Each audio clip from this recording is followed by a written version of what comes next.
देश में कोई भूखा नहीं रहे, केवल बोलिए मत। नागरिकों से कह रहे हैं, देश में कोई भूखा नहीं रहे, केवल बोलिए मत। नागरिकों से कह रहे हैं पड़ोसी को खाना खिलाइए। आप क्या कर रहे हैं जनाब? आपकी सरकार क्या कर रही है? बड़ी बड़ी बातें करना बंद कीजिए, जमीन पे उतरिए और जमीन पे देखिए कि लोगों के साथ क्या हो रहा है। नारेबाजियां नहीं हमारे देश को मदद पहुंचाने वाली। आप नारों को देते रहते हैं, आपका शौक है, उसको पूरा करते रहिए, लेकिन नारों से लोगों का पेट भरने वाला नहीं है। 1.5 से 2 लाख करोड़ का पैकेज चाहिए मिस्टर प्राइम मिनिस्टर। आप पीएम केयर्स में पैसा इकट्ठा कर रहे हैं जो ट्रांसपेरेंट नहीं है, जिसकी जवाबदेही पार्लियामेंट को नहीं दी जाएगी। वो कितना आ रहा है, कहां खर्च हो रहा है, देश जानना चाहेगा। इस देश के अंदर कोई ये आवाज नहीं उठा सकता बताने के लिए कि हमारी क्या जरूरत है। कोई कह नहीं सकता कि सरकार की यहाँ पर कमी है। हम डेमोक्रेसी हैं, अभी डिक्टेटरशिप नहीं है। अगर हुक्मरानों को लगता है कि उन्होंने डिक्टेटरशिप लागू करी है तो वो उनकी सोच होगी, लेकिन हम संविधान के द्वारा अभी भी उसके द्वारा चलाए जा रहे हैं, तो उस संविधान की धज्जियां उड़ाना बंद कीजिए। मिस्टर प्राइम मिनिस्टर, मैं फिर यह कहना चाहती हूं कि आप एफसीआई के गोदामों के भंडार खोलिए और देश में कोई भूखा नहीं रहे, केवल बोलिए मत। नागरिकों से कह रहे हैं पड़ोसी को खाना खिलाइए। आप क्या कर रहे हैं जनाब? आपकी सरकार क्या कर रही है? इसलिए मैं उन मजदूरों का, श्रमिकों का, गरीबों का जो अपने गांवों में हैं, शहर की गरीब बस्तियों में हैं, या जो प्रवासी मजदूर फंसे हुए हैं, मैं उनकी तरफ से गुहार लगा रही हूं कि फिर से इस बात को समझिए कि पब्लिक डिस्ट्रीब्यूशन सिस्टम को सर्वव्यापी करना होगा, यूनिवर्सल करना होगा। उसके बिना हम इस विपदा से सामना नहीं कर पाएंगे। अब एक और समस्या जो सामने आ रही है, आंकड़े डराने वाले हैं। हमारे देश में 2005 से लेकर 2016 के बीच में यह कहा गया था कि 47% लोग जो गरीबी की रेखा के नीचे से, उनको कमती कर दिया गया है। अब तो केवल 27.4% हैं जो गरीबी की रेखा के नीचे रह गए। लेकिन इंटरनेशनल लेबर ऑर्गेनाइजेशन का जो आंकड़ा आया है वो कोई बड़ा आंकड़ा नहीं है, अभी भी अंडर एस्टिमेशन है। वो आंकड़े कह रहे हैं कि हिंदुस्तान के 40 करोड़ लोग गरीबी की बदतर हालत के अंदर पहुंचने की आज अंदेशा हो गया है। इस तरीके के हालात पैदा हो गए हैं। इसलिए ऐसी सूरत हाल के अंदर कैश ट्रांसफर एक बहुत महत्वपूर्ण मुद्दा है और लोगों को भूख से मरने से बचाना एक बहुत महत्वपूर्ण मुद्दा है। और इसके साथ साथ जॉब लॉसेस की हालत और भी खराब होने वाली है। मालिकों के आंकड़े बता रहे हैं 3.5 करोड़ तो टूरिज्म इंडस्ट्री वालों ने बोल दिया कि लोगों की रोजगार जाने वाली है। हर सेक्टर बता रहा है कि उनके यहां कितना रोजगार चला जाएगा। ये मालिक लोगों की जो संस्थान है उनकी तरफ से फिगर्स आ रही हैं। तो जब नोटबंदी के बाद 5 करोड़ के आसपास लोगों का रोजगार चला गया 2019 आते आते, और सरकार को मानना पड़ा, इलेक्शन से पहले वो नहीं माने, इलेक्शन जीतने के बाद वो मान गए कि 45 बरस में सबसे ज्यादा जो 7.1% अनएम्प्लॉयमेंट रेट था वो हुआ है देश में। ये स्वीकार किया सरकार ने। लेकिन आज स्थिति क्या है? आज आंकड़े बता रहे हैं कि 23.4% बेरोजगारी की दर होने वाली है। अगर ये आंकड़े 15 तारीख को इतने बताए जा रहे हैं, आज 18 तारीख है, आने वाले दिनों में ये बेरोजगारी की दर कितनी आगे बढ़ने वाली है हम और आप नहीं जानते हैं। इस हताशा के हालात के अंदर फिर से मैं दोहराऊंगी कि यह महत्वपूर्ण हो जाएगा कि 3-4 महीने लगातार कैश ट्रांसफर की पॉलिसी चलानी पड़ेगी और लोगों को अनाज देने की पॉलिसी को चलाना पड़ेगा। भूख से लोगों को मरने से बचाना पड़ेगा। इस तरफ हमें ध्यान देना चाहिए। इसके साथ साथ मैं कहना चाहती हूं, बहुत सी बातें कही थी 14 तारीख को प्रधानमंत्री ने, और उसके अलावा यह भी कहा था कि अपने बुजुर्गों का ख्याल रखिए। देखिए, अमीर परिवारों में और संभ्रांत परिवारों में, उच्च मध्यम वर्ग में, कुछ हद तक मध्यम वर्ग के अंदर सबको मालूम है अपने बुजुर्गों का ख्याल रखना है। ऐसा नहीं कि गरीब परिवारों को नहीं मालूम है कि अपने बुजुर्गों का ख्याल रखना है। लेकिन मैं सरकार से पूछती हूं, हमारे देश में लगभग 20 करोड़ बुजुर्ग हैं। 60+ के। ये मेरा आंकड़ा नहीं है, सरकार का आंकड़ा है। और उनमें से केवल 1/3 हैं जिनको इस देश के अंदर उन बुजुर्गों को पेंशन में कवर किया गया है। कितना देते हैं आप? 200 रुपए महीना देते हैं आप उनको। और 2007 से पिछले 13 साल से इसमें बढ़ोतरी नहीं की गई है, वहीं का वहीं 200 रुपए पे अटका हुआ है। तो आप क्या कर रहे हैं? जवाब देंगे हमको। और आपने तो इस 20 करोड़ में से 10 करोड़ के करीब जिन्होंने अपने पैसों से बचत योजना में दखल दे करके अपनी सुरक्षा का इंतजाम किया हुआ था, आपने तो उनका भी जो इंटरेस्ट मिलता था उसको कम कर दिया। इसी कोविड-19 के दौर के अंदर कम कर दिया आपने। और उन परिवारों की जो मिडिल इनकम ग्रुप है, जो एफडीज बचा के रखते हैं, उनकी एफडीज के ऊपर आपने इंटरेस्ट रेट कम कर दिया। इसलिए बड़ी बड़ी बातें करना बंद कीजिए, जमीन पे उतरिए और जमीन पे देखिए कि लोगों के साथ क्या हो रहा है। नारेबाजियां नहीं हमारे देश को मदद पहुंचाने वाली। आप नारों को देते रहते हैं, आपका शौक है, उसको पूरा करते रहिए, लेकिन नारों से लोगों का पेट भरने वाला नहीं है। अगला जो मैं इशू उठाती रही हूं, मैं फिर उठा रही हूं आज, और वो ये है हमारे फ्रंट रैंक फाइटर्स। केवल मैं मेडिकल प्रोफेशनल्स की बात नहीं कर रही हूं, उसमें हमारे एसेंशियल सर्विसेज को देने वाले कर्मचारी भी हैं, मजदूर भी हैं, जो सेक्टर्स खुले हुए हैं। उसमें पुलिस कर्मी भी हैं जो ड्यूटीज पे तैनात हैं। मैं सबकी बात कर रही हूं, लेकिन मैं सबसे पहले ये कहना चाहती हूं कि हमारे ये जो फ्रंट रैंक फाइटर्स हैं और विशेष करके हेल्थ सेक्टर के अंदर जो हैं, उनके इक्विपमेंट्स का क्या हो रहा है।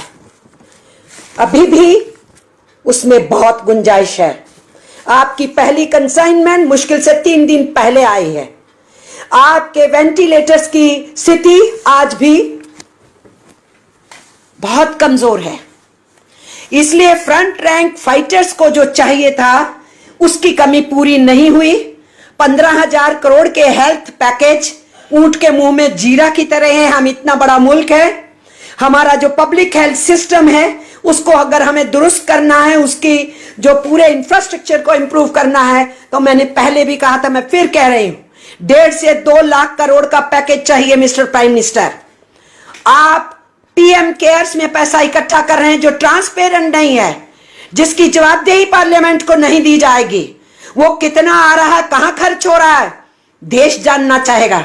और देश यह भी जानना चाहेगा कि हमारे इन कर्मियों के लिए जो फ्रंट रैंक फाइटर्स हैं या हॉस्पिटल सिस्टम के बाहर के फ्रंट रैंक फाइटर्स हैं, उनके लिए आप क्या इंतजाम कर रहे हैं।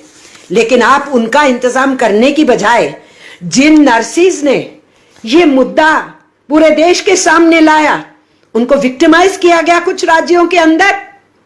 ऑल इंडिया मेडिकल इंस्टीट्यूट के डॉक्टर्स ने सवाल खड़ा किया अपनी सारी मेडिकल फ्रेटर्निटी के लिए, पैरामेडिकल्स के लिए भी, नर्सिस के लिए भी, सफाई कर्मचारियों के लिए भी। तो रेजिडेंट वेलफेयर एसोसिएशन जो है, जो डॉक्टर्स की एसोसिएशन है, उनको पूरे देश के सामने आना पड़ा ये कहने के लिए कि प्यूनिटिव एक्शन शुरू हो गए उनके ऊपर। इस देश के अंदर कोई ये आवाज नहीं उठा सकता बताने के लिए कि हमारी क्या जरूरत है। कोई कह नहीं सकता कि सरकार की यहां पर कमी है।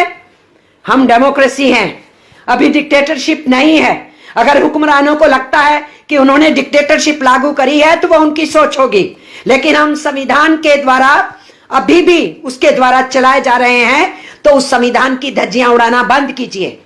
और इतना ही नहीं, कुछ जगह पे आशा वर्कर्स के ऊपर एक्शन लिया गया और उनको डराया गया, धमकाया गया। जिन आशा वर्कर्स ने हमको अप्रोच किया कि हमारे ऊपर बहुत विपदा है, हमें इक्विपमेंट्स नहीं मिल रहा है, हमें मास्क नहीं मिलती है, हमें जबरदस्ती बिना मास्क के काम के लिए भेजा जा रहा है, तो जब हमने कहा आप हमें लिखित दीजिए हम पहुंचाएं, तो उन्होंने कहा नहीं, हमें कल से काम पे निकाल देंगे। हमें कह दिया गया है शिकायत करोगे तो खामियाजा भुगत लेना।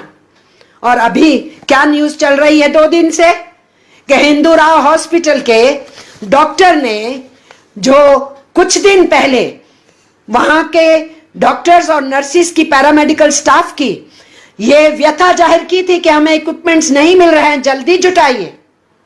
उसी डॉक्टर को किसी एनजीओ ने अप्रोच किया और कहा कि हम इक्विपमेंट्स देना चाहते हैं, मास्क देना चाहते हैं।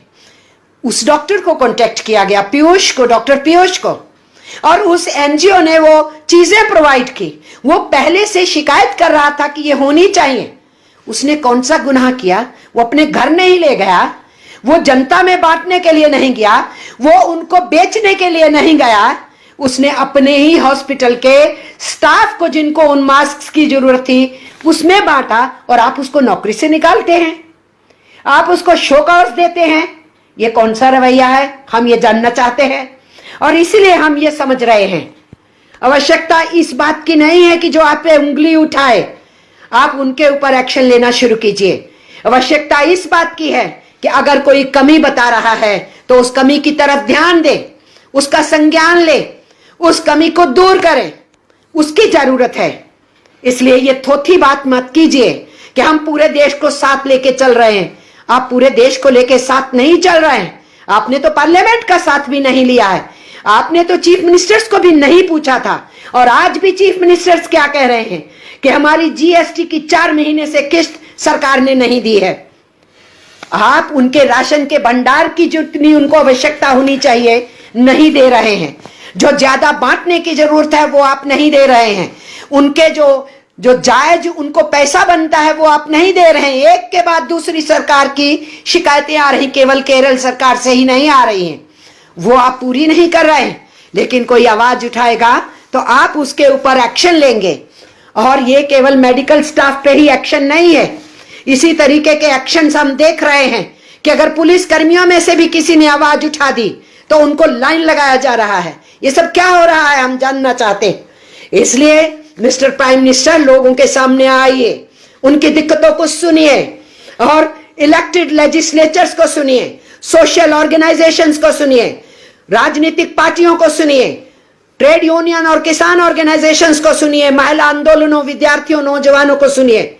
आप नहीं सुनना चाह रहे हैं और ये इस विपदा से लड़ने का तरीका नहीं है। इसलिए इस विपदा से लड़ना है तो टेस्टिंग पे भी थोड़ा ध्यान दीजिए, हॉस्पिटल सिस्टम को इंप्रूव कीजिए, सेफ्टी इक्विपमेंट्स दीजिए और प्यूनिटिव होने का, सजाएं देने का इस मौके के ऊपर अंकुश लगाइए। इस बात पे, इस पे रोकिए। एक तरफ आप कह रहे हैं कि जेलों के अंदर जगह नहीं है, लोगों को निकाला जाना चाहिए, दूसरी तरफ इस वातावरण का नाजायज फायदा उठाया जा रहा है कुछ लोगों को जेलों के अंदर ठूसने का। यह मानवाधिकार के हनन का प्रश्न है। इस टाइम पे जब आप पेंडेमिक का मुकाबला कर रहे हैं, जिसका मुकाबला मिलकर के पूरी सोसाइटी ने, हिंदुस्तान में ही नहीं करना, पूरी दुनिया ने करना है, लेकिन आपका रवैया ठीक नहीं है। इसलिए मैं आखिर में फिर से उस मुद्दे को उठाना चाहती हूं कि जो इस देश के अंदर अपनी असफलताओं को ढांकने के लिए आपकी सत्ता के आईटी सेल के लोग, आपके इलेक्टेड रिप्रेजेंटेटिव्स, आपके ट्रोलर्स जो बार बार पूरे समाज के अंदर दिशा विहीनता का काम करना चाहते हैं, जो पूरे देश के अंदर एक नफरत का वातावरण बनाना चाहते हैं, इस समय में भी हिंदू मुस्लिम की बात उठाना चाहते हैं, मैं उस बात को फिर से उठा रही हूं क्योंकि यह बहुत बड़ा नुकसान हो रहा है। हमारे श्रमिकों पे हमले शुरू हो गए, कोई रेहड़ी पटरी वाले के ऊपर हमला करेगा, बगल में आप लगा सकते हैं रेहड़ी पटरी, आधार कार्ड दिखाइए, आप हिंदू हैं आप लगा के रखिए, आप आधार कार्ड दिखाइए, अच्छा आप मुस्लिम हैं आप नहीं लगा सकते। शर्म की बात तो यह है कि कुछ वीडियो देखे गए कि पुलिसकर्मी भी ऐसा करते पाए गए कहीं कहीं। मैं सारी पुलिस को दोष नहीं दे रही, लेकिन ये कम्युनलाइजेशन की प्रोसेस कहां तक पहुंचाई जा रही है कि आप दुकान नहीं लगाने देंगे, आप रेहड़ी पटरी नहीं लगाने देंगे। ये भेदभाव हमारे वर्कर्स के बीच में खड़ा करके आज आप मुस्लिम्स के बीच में ये वातावरण पैदा करना चाहते हैं कि वो आर्थिक तौर के ऊपर अपनी इकोनॉमिक एक्टिविटीज भी नहीं कर सकते हैं, कमाई भी नहीं कर सकते हैं, मेहनत करके अपने घर के लोगों को खाना भी नहीं खिला सकते हैं। अब श्रमिकों के ऊपर भी हमले शुरू हो गए।